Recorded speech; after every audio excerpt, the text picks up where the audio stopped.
nous vous encourageons à vous vacciner contre la Covid. Les recommandations actuelles sont de vacciner toutes les personnes de plus de 18 ans avec des vaccins à ARN. Ces vaccins sont à réaliser en 2 doses pour le schéma de primo-vaccination pour les non-immunodéprimés, en 3 doses pour le schéma de primo-vaccination pour les immunodéprimés, puis de réaliser un rappel entre 5 et 7 mois après pour les populations non immunodéprimées et 3 mois après pour les populations immunodéprimées. Il est recommandé à ce jour de vacciner les 12-17 ans immunodéprimés ou à risque de forme grave avec les mêmes schémas vaccinaux que cités précédemment pour les adultes et avec un rappel à réaliser avec le même schéma que pour l'adulte. Actuellement, vous pouvez voir sur la courbe que l'on trouve sur Covid Tracker Vaccin que l'épidémie débute pour cette 5e vague de façon très forte. Et sous cette courbe, le taux de décès est totalement écrasé par rapport aux autres vagues.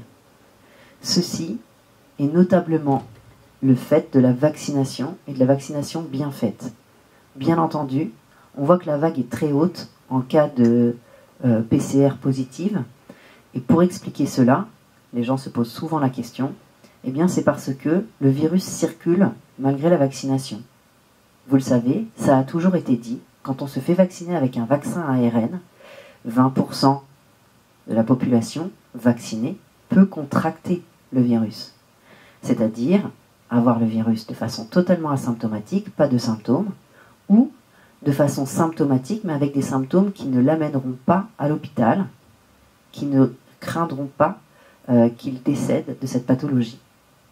Les vaccins ARN protègent à 95% de l'hospitalisation et du décès par Covid. 5% donc de la population qui est hospitalisée peut se retrouver en réanimation.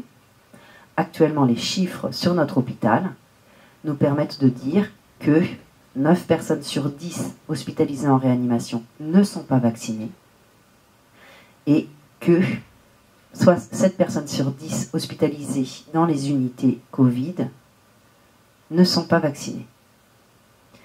De même, les populations qui sont vaccinées et qui sont hospitalisées sont plutôt âgées, avec une moyenne d'âge de 78 ans. Nous avons enfin des personnes qui sont immunodéprimées, qui ne répondent pas bien à la vaccination, raison pour laquelle on leur demande également de faire des vaccins de façon plus rapprochée et avec plus de doses pour mieux stimuler leur immunité et ensuite d'être surveillés par leurs spécialistes. Ces courbes nous permettent de comprendre la situation. La courbe verte concerne les non-vaccinés.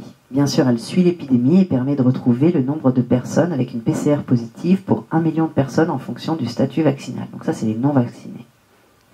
La courbe jaune vous permet de voir l'écrasement grâce à la vaccination complète sans rappel.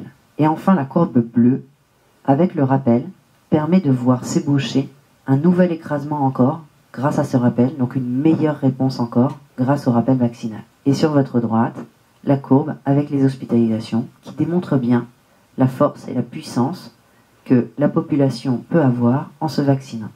En ajoutant à cela la majoration des mesures barrières, mettre mieux son masque, mieux se laver les mains, plus d'éloignement, ça permettra de casser cette nouvelle phase épidémique et de garder une vie normale. La question doit d'abord être débattue d'un point de vue très clair. C'est que Moderna et Pfizer sont des vaccins ARN qui sont tous les deux très efficaces, quasiment aussi efficaces. Il s'avère que les publications récentes et en cours de validation par nos autorités sanitaires ont tendance à démontrer, toutes dans le même sens, que Moderna a une supériorité par rapport à Pfizer d'un point de vue immunitaire. On a plus d'anticorps qui se développent avec Moderna. D'un point de vue virologique, on contracte moins le virus et on le sécrète donc moins. Et d'un point de vue de la durée d'efficacité. Alors ceci n'est pas le fruit du hasard. On n'a pas réponse à toutes les questions, la raison de cette différence. mais le Moderna en pleine dose est beaucoup plus dosé que le Pfizer en pleine dose, puisque, comme vous le voyez sur cette diapositive, le Moderna pleine dose, c'est 100 microgrammes d'ARN, le Moderna demi-dose, que l'on utilise pour le rappel pour les plus de 30 ans, c'est 50 microgrammes d'ARN, et par contre, le Pfizer, c'est 30 microgrammes d'ARN dans une pleine dose. D'où cette différence. Il est noté, bien entendu, que cette différence est également présente pour les effets indésirables. On a plus mal au point d'injection et on a plus de symptômes, type fièvre, douleur articulaire, maux de tête, avec le Moderna, toujours pour les mêmes raisons.